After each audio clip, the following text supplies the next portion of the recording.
নমস্কার বন্ধুরা, আমি আরেকটি ভ্লগে এসেছি। এটি আমার স্কুল, যে স্কুলে আমরা পড়াশোনা করেছি ক্লাস 6 থেকে 12 অবধি। এই স্কুলের নাম আগরতলাতে, ত্রিপুরা, নেতাজি সুভাষ বিদ্যানিকেতন। এটা আগরতলাতে, ত্রিপুরার রাজধানী আগরতলাতে। তো নেতাজি উৎসব খুব ধুমধাম করে পালিত হয়। 23শে জানুয়ারি স্কুলে একটা বিশাল প্রসেশন বেরোয়, তার প্রস্তুতি চলছে। কেউ মানে পাঠিয়েছিল ভিডিও ক্লিপটা, দেখে আমার এত ভালো লাগলো, ভাবলাম এটা থাক আমার ভ্লগে, তাহলে মেমোরি হয়ে থাকবে। আমাদের সময় তো এগুলো মানে সংরক্ষিত করার কোনো উপায় ছিল না। কিছু ছবি ছিল, আমি এগুলো ঠিক করে রাখতে পারিনি, নষ্ট হয়ে গেছে, ফেলেই দিয়েছি। মানে একটা বোকামিই হয়েছে। এখন দেখুন, এই এই হচ্ছে ড্রেস মেয়েদের। এই ড্রেস পরে ক্লাস, এই যে নেতাজি সুভাষ বিদ্যানিকেতন।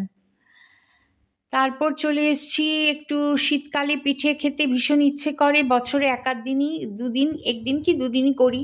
আমাকে আর কে বানিয়ে খাওয়াবে? আপনা হাত জগন্নাথ। তো আমি একদিন নারকেলের কোড়া করে রেখেছিলাম। অন্যান্য বছর পাটিসাপটা করি, ক্ষীর দিয়ে করি, দুধ, কিন্তু ক্ষীর বানানো ভীষণ ঝামেলা। আপনারা জানেন আমার পায়ে প্রচণ্ড যন্ত্রণা, আমি বেশি দাঁড়িয়ে কাজ করতে পারি না। তা আমি এই জন্য নারকেল করে রেখেছি। আর এখানে দুরকম পিঠে বানাবো, একটা পাটিসাপটা করেছি আর একটা শুকনো পিঠে। এই যে ময়দা লেচি করে রেখেছি, হ্যাঁ, লেচি করে তার ভেতরে নারকেলের পুর ভরে এরকম শেপ দিলাম।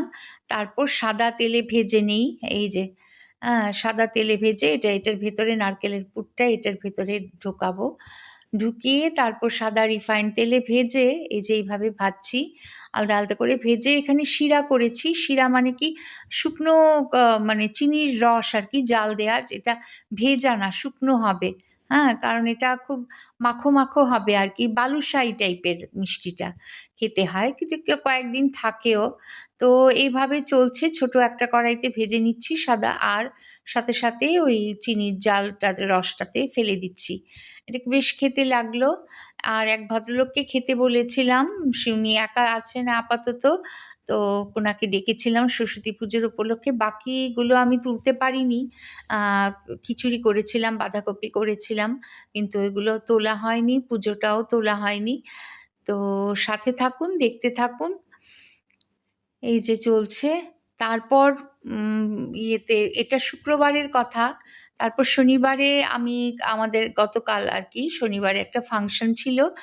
সেখানে অনেক গুজরাটি মহিলারা গরবা টাইপের গান গাইলো, অনেকে নাচ করলো মহিলারা।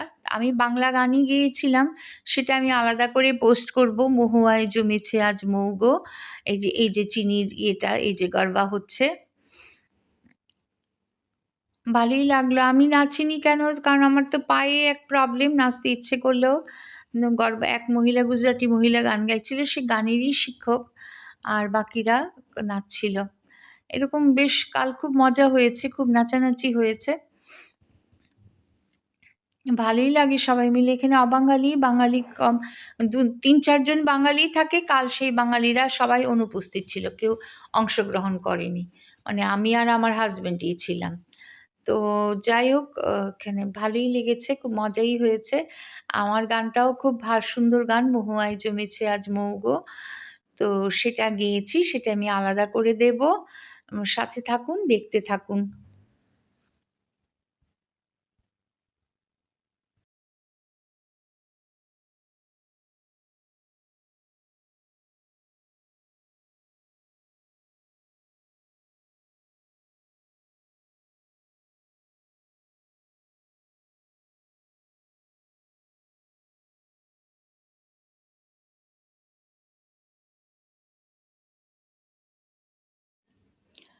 আমার পুজোর একটু ক্লিপ দেখালাম।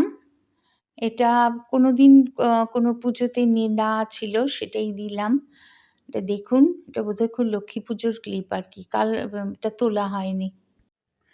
এই যে সরস্বতী পুজোর ছবি। আর আমার বই প্রকাশ নিয়ে একটা ক্লিপ আমি করেছিলাম, ভিডিও, সেটা জুড়ে দিচ্ছি। যেহেতু লেখালেখিও আমার শখ, হবি, এখন এটা আমি সিরিয়াসলি করছি। এইবারও কলকাতা বইমেলাতে আমার বই প্রকাশ হয়েছে। 135 নাম্বার স্টলে গিয়ে রচি মম ফাল্গুনী মৌসুমী ভট্টাচার্যের বই জিজ্ঞেস করলে ওরা দেখিয়ে দেবে। আর এখনো আকাশ নীল দুটো বই আছে গল্প সংকলন।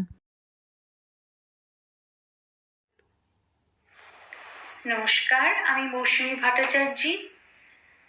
আমি এসেছি আমার এই প্রকাশিত হয়েছে আমার বই গোলাপী অপরাহ্ন 16টি গল্পের সংকলন আরতি পাবলিকেশন থেকে।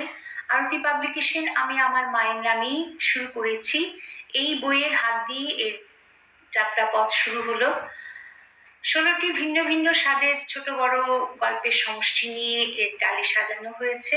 প্রতিটি গল্প ভিন্ন ভিন্ন পটভূমিতে, কখনো বা কোনো গল্প ক্যাপটিভিটি, বন্দিত্ব দুই নারী, সেটা মধ্যপ্রাচ্যে, কখনো বা যে এটার যে নাম গোলাপী অপরাহ্ন, সেই গল্পের পটভূমি সাজানো হয়েছে গুজরাটের অম্বিকা নদীর তীরে। এর যে মুখ্য চরিত্রের যে নারী চরিত্র নীনা, তার জীবনের খোঁজ পেতে সে ফাইনালি সে পৌঁছে গেল অম্বিকা নদীর তীরে এক তপবনের আশ্রমে। কি হয়েছিল তার সাথে, কেনই বা সে পৌঁছল, এ সমস্ত যদি জানতে হয় তাহলে পড়তেই হবে এই গোলাপী অপরাহ্ন। কোনো কোনো গল্পের পরিস্থিতি সাজানো হয়েছে উত্তরাখণ্ডে, কখনো বা উত্তরাঞ্চলে, কখনো বা দিল্লিতে। উত্তর কর্ণাটকের অশুভ দেবদাসী প্রথা এখনো গ্রামে গ্রামে চলছে, সেই নিয়ে দেবদাসী ইতিকথা। কখনো বা কেরালার নৈয়ার নদীর তীরের পটভূমিতে মালাবার উপকূলে এক রোদন ভরা বসন্ত, সেখানে কি হয়েছিল, কে খুন হয়েছিল, এবং কেন সেই বিষণ্ণ রোদন, সেই বসন্তটা কেন রোদন ভরা হয়েছিল, এ সমস্ত জানতে হলে এই বইটি পড়তে হবে। আশা করি এর প্রত্যেকটি গল্প একটু ভিন্ন স্বাদের এবং পাঠকদের হৃদয় জয় করতে সফল হবে। ধন্যবাদ। বইটি পাওয়া যাচ্ছে কলকাতার বইচই বিপণীতে, কলেজ স্ট্রিটের বইচই বিপণীতে, এছাড়া বইচই.com আর আগরতলার জ্ঞান বিচিত্রা বুক ওয়ার্ল্ডে। নমস্কার।